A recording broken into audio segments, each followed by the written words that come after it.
J'entends ce que tu dis et t'as pas tort, évidemment. Merci, mais quand nous, le lendemain de la diffusion du reportage, elle leur a dit combien elle était choquée de voir qu'elle avait été manipulée. On voit son mari, pardon, mon mari vient tout le temps au-dessus de ma tête en me disant « Tu fais quoi, t'envoies un message à qui ?» Je me sens pas pour autant prise en otage ou soumise à la maison, vous voyez ce que je veux dire? Ce qui fait que son mari qu'on voit dans le reportage, oui, il regarde, tu fais quoi? Mais c'est son manager. Ça veut dire que c'est lui qui l'aide à poster ses trucs, c'est lui qui manage sa carrière de youtubeur. Mais les gouvernements... Alors Magali, et la voix est insupportable. Je suis d'accord, mais là c'est le gouvernement tout à coup qui interdit aux équipes d'M6 de venir. Là on parle de cas particuliers, on parle pas de décision gouvernementale.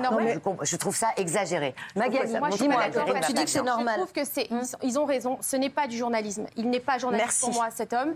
Il va chercher des extrêmes dans tous les pays où il va. Il va systématiquement accabler les pays musulmans et c'est systématique. Je suis désolée.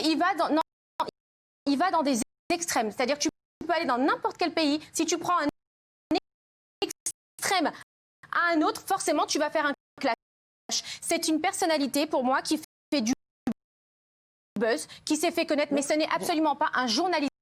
Moi, l'image de l'Algérie, ça existe.